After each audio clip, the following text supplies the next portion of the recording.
আমি কারোর হৃদয় ভাঙতে চাইনি। আমার হৃদয় সবাই ভেঙে দর্শক বলবে আমি বেশি সুন্দর কিনা। আপনারা সবাই বলে আমি সুন্দর। আল্লাহ আমার সুস্থ সবল চোখ দিয়েছে, হাত দিয়েছে, পা দিয়েছে। সো আলহামদুলিল্লাহ, আসলে আমি ন্যাচারাল। আমি কেন সার্জারি করব? আলহামদুলিল্লাহ, আল্লাহ আমাকে অনেক সুন্দর। আমার আম্মু অনেক সুন্দর, প্রিটি, সে আমার থেকে আরো সুন্দর। লাইক আম্মু একদম ডলের মতো। আমার আম্মুর চোখে আমি অনেক সুন্দর, এর জন্য আই থিঙ্ক আপনাদের চোখে অ্যাকচুয়ালি না। আমি লিপটা একটু ড্র করে ওভার করে, আর আমার ফ্যামিলিগত এটা আমার আম্মু, আমার কাজিন, আমাদের বোনদের ম্যাক্সিমাম আপনি যদি দেখেন তাহলে বুঝবেন যে আমাদের লিপসটা একটু চওড়া। এটি আমি করেছি মিস এভারগ্রিন থেকে বের হওয়ার পরে বেশ কয়েকটা মুভির অফার পেয়েছি, বাট একটা আমি কাজ করছি রানিং, মিষ্টি প্রেমের ছোঁয়া দিয়ে আমার চলচ্চিত্রে আসা, ওইটাতে আমি মেন নায়িকা।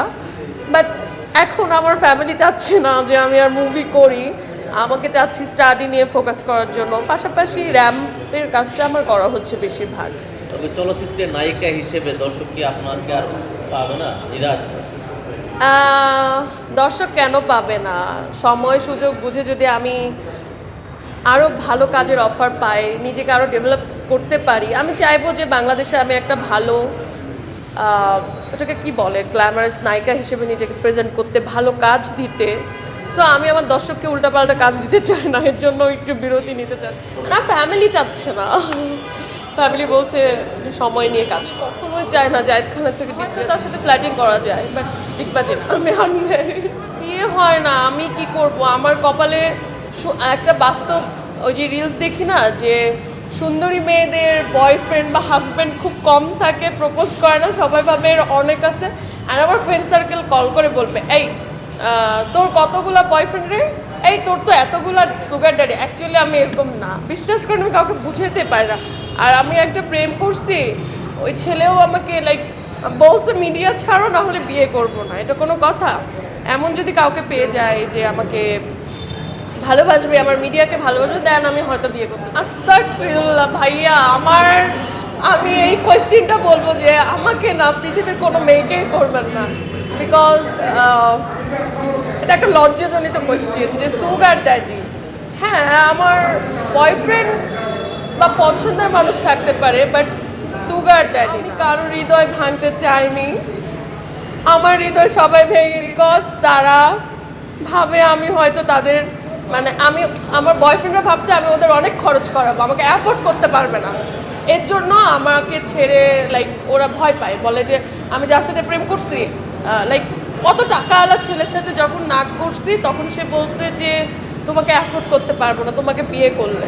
তখন আমার মনে হয় যে তুমি আমাকে অ্যাফোর্ড করতে পারবে না, ভালোবাসলা কেন? তখন আমি তাকে ছেড়ে। অ্যাকচুয়ালি না, আমি মোটেও ব্যয়বহুল। আমার মাসে কত লাখ টাকার না, সর্বোচ্চ আমি ড্রেস কিনি।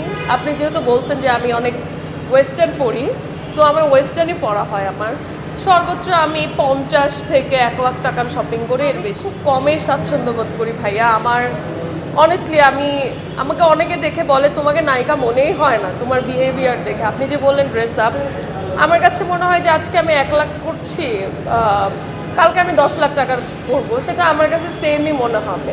1 লাখ টাকাও আমার টাকা, 10 লাখ টাকা। আমি জাস্ট আমার এই যে চুল দেখেন, এই চুলটার পিছনে আমি পার্লারে যাই, বাট আমার কখনো লাইক পার্লারের পিছনে ওইরকম খরচ হয় না। আমি না ফেসিয়াল করি, আমার আম্মু আমাকে ফেসিয়াল করতে দেয় না।